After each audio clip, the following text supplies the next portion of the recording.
کہ بھل صفائی ہوئی اور بھل صفائی ہونے کے دوران پانی کا اخراج کم تھا، اور پانی کا اخراج کم ہونے کی وجہ سے بجلی بہت کم بن رہی تھی، ایون 90% سے بھی کم بن رہی تھی۔ یہ بہت زیادہ ایک مسئلہ تھا، اور سچویشن یہ تھی کہ جو پاکستان اسٹیٹ آئل PSO کے MD ہیں، انہوں نے حکومت وقت کو ایک خط ارسال کیا، اور اس خط میں انہوں نے لکھا کہ چونکہ ہمارے پاس آئل امپورٹ کرنے کے پیسے بھی نہیں ہیں اور LNG بھی ہمارے پاس نہیں ہے، اور سیدھی سی بات ہے کہ ہمارے پاس کچھ بھی نہیں ہے، اور ہمارے پاس ڈالر بھی نہیں ہے کہ ہم وہ ساری مصنوعات امپورٹ کر سکیں اور یہ سارا سلسلہ اپنے ملک کا چلا سکیں، صورتحال کچھ بہتر ہو سکے، وہ بھی سین نہیں تھا۔ اور نیپرا کی طرف سے بھی ایک وارننگ ملی ہوئی تھی گورنمنٹ کو کہ اگر یہ سلسلہ اسی طرح چلتا رہا تو بڑی جلدی بریک ڈاؤن کا سلسلہ بن جائے گا، لیکن وہ کون لوگ ہوتے ہیں جن پہ اثر ہو جائے؟ کم از کم حکومت وقت ان لوگوں میں سے نہیں ہے جن کے اوپر اثر ہو جائے۔ ہر طرف سے خبر پہنچ چکی تھی حکومت وقت کو، یہ جو امپورٹڈ حکمران ہمارے سروں پہ بیٹھے ہوئے ہیں انہیں پتہ چل چکا تھا کہ اگر اس طرح سے سلسلہ بنا رہا تو نہ ادھر سے بجلی نہ ادھر سے بجلی، اور فائنلی ہر طرف گھپ اندھیرے کا راج ہوگا۔ لیکن اس کے باوجود انہوں نے اس چیز کو بالکل بھی خاطر خواہ نہیں سمجھا، اور انہوں نے بڑے عام سی بات میں کروں گی کہ انہوں نے بالکل ہر چیز کے حوالے سے آنکھیں بند کر لینا مناسب سمجھا۔ آپ جانتے ہیں کہ ہماری ضرورت زیادہ ہے اور ہمارے پاس بجلی کم ہے، تو جس وقت ہمارے پاس بجلی کم ہے تو پھر آپ کو ڈیفینیٹلی یہ چاہیے تھا کہ بجلی کے حوالے سے کچھ کام ایسا کیا جاتا کہ بجلی کی سہولت جو ہے وہ عوام کو پہنچائی جا سکتی، اور جب بجلی کم تھی تو ڈیفینیٹلی سسٹم ٹرپ کر گیا، اور سسٹم جب ٹرپ کیا تو فریکوینسی جس لیول پہ بھی تھی چاہے وہ ایک ایک کر کے ڈراپ ہوتی چلی گئی، جس کی وجہ سے سمپلی یہ ہوا کہ بجلی مزید بن ہی نہیں سک رہی تھی، بن ہی نہیں پائی، اور فائنلی سارا کا سارا سسٹم بالکل بیٹھ گیا۔ اور مزے کی بات یہ ہے کہ 3 رکنی کمیٹی جو بنائی گئی ہے اس حوالے سے، انہیں ابھی تک بھی یہ نہیں شاید پتہ چل سکا کہ فالٹ کہاں پہ ہے، کہاں سے مسئلہ پیدا ہوا ہے اور کس طرف کو یہ مسئلہ جا رہا ہے۔ اینی ویز، وہ جو ڈراگ الاپتے تھے پرانے پاکستان کے حوالے سے، کچھ لوگوں کو بڑی خار تھی نا نئے پاکستان کے نعرے سے، تو جو پرانے پاکستان کا راگ الاپتے تھے انہوں نے بہت بہتر جانا کہ پرانے پاکستان کا ایک بڑا اچھا سا نظارہ ہم پاکستانی عوام کو کرا دیں، اور کچھ نظر آیا یا نہیں آیا، کم از کم بجلی کے گیس کے بغیر کا پاکستان، اور بلکہ کچھ بھی نہ ہونے کا پاکستان جو ہے وہ عوام نے بہت اچھے سے دیکھ لیا، اور یہ بہت دہائیوں پہلے کا پاکستان تھا جب نہ بجلی تھی نہ گیس تھی، دیے جلتے تھے، لالٹینیں جلتی تھیں، اور عوام ان دیوں اور لالٹینوں کی روشنی میں بیٹھا کرتی تھی۔ وہ والا پاکستان جو ہے وہ ہم لوگوں نے دیکھ لیا، اور ماہرین نے یہ کہا کہ یہ سسٹم کہ یہ سسٹم اب بحال کسی حد تک ہو گیا ہے، لیکن یہ بحالی کس قسم کی ہے کہ 1 گھنٹہ بجلی آتی ہے 1 گھنٹہ بجلی جاتی ہے، اور ماہرین نے جو کہا ہے ان کے مطابق یہ سسٹم پراپرلی بحال ہونے میں کم سے کم 2 دن لگ سکتے ہیں۔ لیکن یہاں پر قابل ذکر بات کیا ہے، وہ یہ ہے کہ یہ کوئی مستقل حل نہیں ہے، مستقل طور پہ یہ سلسلہ نہیں چل سکتا، اور حکومت وقت کی یہ ذمہ داری تھی، ان کو یہ ساری چیزیں کرنا تھیں لیکن انہوں نے نہیں کی، اور اس وقت یہ سچویشن ہے کہ KPK میں بہت سارے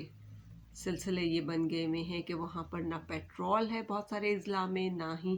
تیل ہے، اور بالکل کسی قسم کی پیٹرولیم مصنوعات کے حوالے سے تو ہم کلیئر ہیں کہ وہاں پر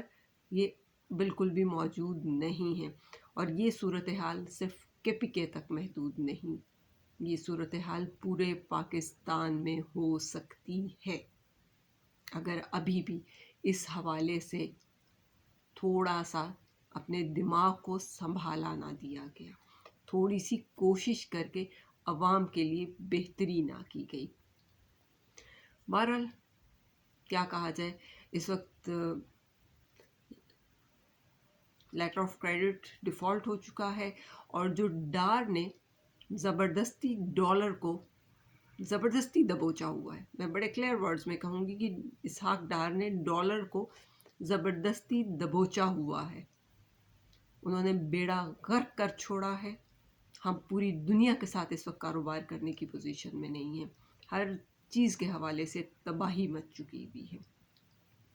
ایک تو مجھے اس حوالے سے آپ لوگوں سے بات کرنا تھی، دوسری بات جو پنجاب کے اوپر ایک نگران وزیر اعلیٰ لا کے بٹھائے گئے ہیں، وہ نگران وزیر اعلیٰ کے حوالے سے چیزیں کچھ سمجھ میں نہیں آنے پا رہی ہیں۔ خان صاحب نے تو سارا کا سارا معاملہ اپنے کل کے خطاب میں کھول کے عوام کے سامنے رکھ دیا ہے، انہوں نے بڑے کلیئرلی ساری چیزیں عوام کو بتائی ہیں اور کوشش کی ہے کہ سمجھا سکیں عوام کو کہ عوام کے ساتھ ہو کیا رہا ہے، پاکستان کے ساتھ کیا ہونے جا رہا ہے۔ محسن نقوی ہمارے وزیر اعلیٰ پنجاب، نگران حکومت کا سب سے بڑا نام، ان کے حوالے سے بہت ساری چیزیں کلیئر ہیں، کیونکہ ان کے حوالے سے جب ایک ویڈیو وائرل ہوئی اور اس ویڈیو میں یہ دیکھا گیا کہ جنرل قمر جاوید باجوہ کے ساتھ، ہمارے سابق آرمی چیف جو تھے، ان کے ساتھ محسن نقوی بھی موجود تھے، خانہ کعبہ سے وہ باہر آ رہے تھے، بڑی کلیئر چیز ہے، زرداری صاحب کے وہ فرنٹ مین ہیں، تو زرداری کے ساتھ ہوتے، قمر جاوید باجوہ کے ساتھ کیوں تھے؟ سمجھنے کی چیز سے عجیب صورتحال ہے۔ اور جہاں تک زرداری کے وہ کتنے قریبی ہیں وہ میں تھوڑا آگے چل کے آپ کو بتاؤں گی، اور اس وزیر اعلیٰ نے آگے کیا کیا ہے، اس وزیر اعلیٰ کے آنے کا جو بعد سب سے پہلا انہوں نے کام کیا ہے وہ انہوں نے اس بندے کو لا بٹھایا ہے جس کے حوالے سے سب لوگ کلیئر ہیں کہ وہ پاکستان تحریک انصاف کے ساتھ کتنا ہے اور پاکستان تحریک انصاف کے خلاف کتنا ہے۔ آپ سبھی کو یاد ہوگا کہ 25 مئی ایک ایسا تاریک دن تھا جس دن لانگ مارچ کی غرض سے خان صاحب نے جو کال دے رکھی تھی، اس کے لیے عوام نکلی تھی اپنے گھروں سے، کوئی کسی کے ہاتھ میں ڈنڈے نہیں تھے، کوئی کسی کے ہاتھ میں پستول نہیں تھے، اور نہ ہی کوئی اس چیز کے حوالے سے کوئی بھی ایسا کام کر رہا تھا، لیکن اس کے باوجود یہ ہوا کہ 25 مئی کو بلال کمیانہ میں یہاں مزے کی بات آپ لوگوں کو بتاتی چلوں کہ کچھ لوگ تو اس کو بلال کمیانہ نہیں کہتے، کیا کہتے ہیں وہ آپ لوگ بہتر سمجھ سکتے ہیں، میں بہرحال نہیں کہوں گی یہاں پہ، کیونکہ اس قسم کے لوگوں کے لیے میں اس قسم کے الفاظ استعمال کرنا اپنی زبان کی بھی شاید توہین سمجھتی ہوں۔ بہرحال اس کے آنے سے ہمیں کم از کم یہ پتہ لگ گیا کہ لانے والوں کے کیا ارادے ہیں، اور اس طاقت کے سامنے PTI بھی کھڑی ہے، تمام عوام بھی کھڑی ہے، اور مڈل کلاس بھی کھڑی ہے، اور اب دیکھنا یہ ہے کہ یہ لوگ کس طرح ٹھہریں گے ان پوری کی پوری طاقتوں کے سامنے۔ ہاں، اس میں کوئی شک نہیں ہے کہ PTI بھی ایک بہت بڑی طاقت ہے، عام عوام بھی ایک بہت بڑی طاقت ہے، اور مڈل کلاس بھی ایک بہت بڑی طاقت ہے۔ اب دیکھتے ہیں کہ ان تین بڑی طاقتوں کے سامنے بلال کمیانہ اور بلال کمیانہ کے طاقتور ترین لوگ کتنی دیر ٹھہر سکیں گے۔ اور خان صاحب نے اس حوالے سے آپ کو پتہ ہی ہے کہ وہ طبلِ جنگ بجا دیتے ہوتے ہیں. انہوں نے اعلان جنگ کر دیا تھا. انہوں نے بڑے کلیئر ورڈز میں یہ بات کر دی تھی کہ پاکستان تحریک انصاف اس نگران وزیر اعلیٰ کو قبول نہیں کرتی ہے، کیونکہ وزیر اعلیٰ جو نگران وزیر اعلیٰ ہوتا ہے وہ بیسکلی نیوٹرل پرسن ہونا چاہیے. وہ نیوٹرل پرسن ہی ہوتا ہے، کیونکہ اس کا کام یہی ہوتا ہے کہ وہ نہ ادھر والوں کے ساتھ نہ ادھر والوں کے ساتھ، وہ جو چیز حقیقت پہ مبنی ہوتی ہے اس کو لے کے آگے چلتا ہے. لیکن صورتحال اس سے بالکل مختلف تھی. اب حالانکہ خان صاحب نے کئی نام دیے تھے. انہوں نے ناصر چیمہ کا نام لیا تھا، انہوں نے احمد سکھیرا کو بھی چنا تھا، انہوں نے نوید اکرم چیمہ جیسے لوگوں کا بھی نام لیا تھا، اور یہ تمام لوگ نواز شریف اور شہباز شریف کے قریبی لوگ تھے. اس میں کوئی دوسری بات نہیں ہے. ان میں سے چند نام جو ہیں وہ چیف سیکرٹری رہ چکے ہیں نواز شریف کے یا شہباز شریف کے، اور ڈیفینیٹلی ان کے ٹرسٹ وردی تھے. لیکن اس پہ بھی کچھ نہیں کہا جا سکتا. اور جہاں تک بات ہم محسن نقوی کے حوالے سے کریں تو اس کے حوالے سے تو بہت کلیئر چیزیں ہیں کہ اس نے کچھ عرصہ پہلے نیب کو 35 لاکھ روپے واپس کیے، پراپرلی پلی بارگیننگ کی. اور یہ بارگیننگ کیا صورتحال آپ کے سامنے لے کے آتی ہے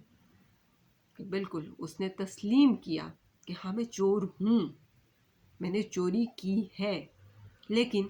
مجھے پھر بھی کہیں نہ کہیں پراپرلی ایکوموڈیٹ ہونے دیا جائے. تو بہرحال، اور جہاں تک زرداری کے حوالے سے بات کی جائے، زرداری چودھریوں کے ساتھ بات کرتے ہوئے یہ کہہ رہے ہیں کہ اپنا بچہ ہے. اور زرداری کے بچے کیسے ہوتے ہیں وہ سبھی جانتے ہیں کہ وہ بچے کیسے ہوتے ہیں. بہرحال بہت چھوٹے الفاظ کے ساتھ اگر ہم کہیں تو چھوٹی سی بات میں کہ نہ کوئی اخلاقی معیار ہے اس شخص کے اندر اور نہ ہی کوئی غیر جانبداری والا سلسلہ ہے. خان صاحب بھی اس حوالے سے بہت کلیئر ہیں. اور اگر ان کو یہ لگتا ہو، جو لوگ یہ سوچ رہے ہیں کہ پتہ نہیں خان صاحب نے غلط ہی کہا ہوگا، تو وہ ضرور اس چیز کے حوالے سے دیکھیں اور ان کو یہ پتہ لگ جائے گا. جا کے جائزہ لیں محسن نقوی کے چینل کا، وہاں پہ جا کے دیکھ لیں کہ کیا ہو رہا ہے اور کس طرح سے ہو رہا ہے. انہیں بہت اچھی طرح سے پتہ لگ جائے گا، کیونکہ محسن نقوی کے پیچھے کون لوگ ہیں؟ وہی لوگ جنہوں نے پوری طرح سے نشانہ باندھا خان صاحب کے خلاف اور شکار کرنے نکلے تھے. ان کو پہلے بھی ناکامی ہوئی، ابھی بھی ناکامی ہوگی، کیونکہ ان کا فیصلہ تو یہ ہے کہ وہ کسی قیمت پہ عمران خان کو کامیاب نہیں ہونے دیں گے. لیکن ان کا فیصلہ جو بھی ہو، وہ جو ذات برحق اوپر بیٹھی ہے اس کے فیصلوں سے یہ لوگ آگے پیچھے نہیں ہو سکتے. کوشش ضرور کر سکتے ہیں، کوشش کیے جائیں، کر لیں، کوئی مسئلہ نہیں ہے. اور یہ وزیر اعلیٰ جس کو یہاں کرسی اقتدار پہ بٹھایا گیا ہے، یہ ڈیفینیٹلی اب انہی لوگوں کو لے کے آئے گا جو پاکستان کے اور پاکستانی عوام کے یعنی کہ پی ٹی آئی کے لوگوں کے دشمن ہیں، پوری طرح سے دشمن ہیں. اور ان کا ایک 1 پوائنٹ ایجنڈا ہے، بالکل اس میں کوئی دوسری بات نہیں. 1 پوائنٹ ایجنڈا ہے، اور وہ کیا ایجنڈا ہے کہ ان تمام لوگوں کو جو پاکستان